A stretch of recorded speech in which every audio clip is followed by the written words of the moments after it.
Hi there, Sula here from MistyHilltops.com. Thanks for stopping by. In this video, I'm working on a traveler's notebook layout titled Pumpkin.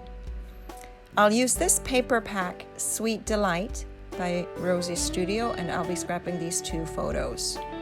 So I went ahead and prepped some of the papers already that I'll be using. And this paper pack actually comes with a little ephemera pack, and so I'll be using some ephemera from that as well. Now, I've already roughed up the edges, and so that always makes it difficult for me to arrange things on the page, because with the edges sticking up then or out from the page, then they always kind of get stuck with each other. And then I stamped these three pumpkins, and you see that the pumpkins in the pictures are dark green and have some yellow spots, and I wanted to kind of emulate that. Now, I also wanted to stamp the title, and I wanted it to be in a half circle going around the bottom of this pile of pumpkins there. And so to have a circle there that I can use, then I put one of my die cut circles there, just that way. And then I started with the two central letters of the word. It's the German word pumpkin. And so I didn't get it exactly right, but it actually ended up being perfect, because I already planned to have an embellishment in one of the corners, and so that worked out really well. And as an afterthought, to see that it wasn't exactly centered. So here I'm just going around, and I'm using this circle, and that circle is helping me a lot to keep things in a pretty exact semicircle there. And so even as you saw, just things can move around on the page, but it still has been working pretty well.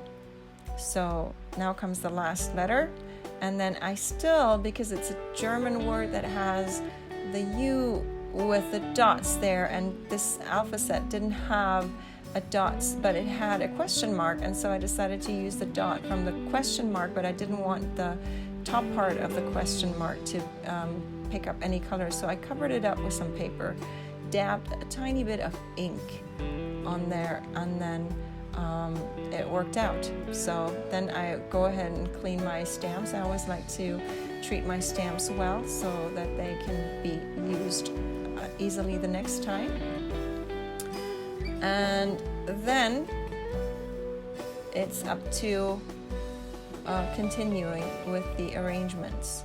So here there's another leaf that I stamped, I fussy cut, and then with pencil I colored that leaf. So because it's the bottom layer, obviously I have to start with that leaf to glue it down there. And then I'm going one by one with the pumpkins. So this is a set of stamps that comes with die cuts. So I had it easy, I didn't have to fussy cut things there. And then this flower is from the ephemera pack. And then this little heart I had die cut for another project of this album, but never ended up using it, and so it goes on this page. Now I'm just piling up these pumpkins, making sure they're at an angle, and then I go ahead and start gluing down the other pages, the other papers.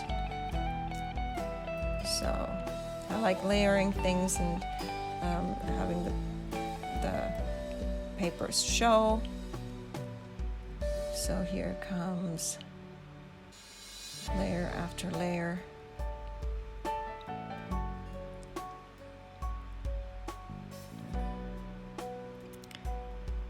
of these papers, and whenever I realize I might have some glue on my hands, I just rub it off, and then it helps me so that the page doesn't get very messy.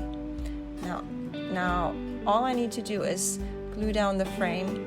I like this frame.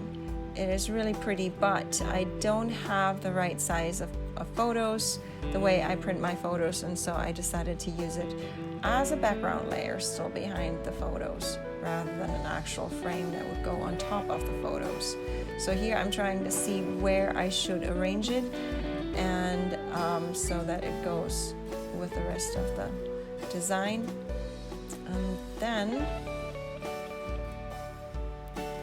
in hindsight, I think I had planned it to put it a little higher, but it worked out this way as well.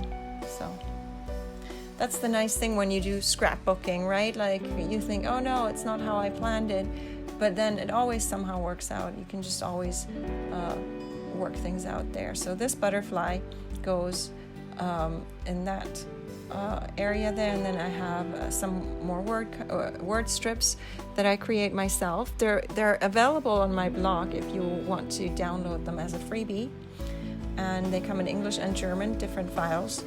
And I use these. I love using these on my projects, so I use plenty of them. Print them on cardstock, cut them out, and then plant them on my layout. And here we're talking about garden things, eh? So this is actually a label that is on a washi tape, and this washi tape has lots of labels, and all I do is just cut these labels and then stuck them on some cardstock here. And now I want to give the butterfly a little bit of a pop-up, so I use some foam adhesive, just a little strip there in the center. I have bent the wings up, and I know I'm going to be using holes with this with ring binding, and there should be one that goes right in the middle, in the center of the page, and so I hope it'll not interfere with this butterfly when the time comes to put the holes on the page. I usually do that last. So that's the page. I'm going to leave you with a few more close-ups. I hope you enjoyed this video. Give it a thumbs up if you did. Consider subscribing, and have a great day. Thanks for watching. Bye.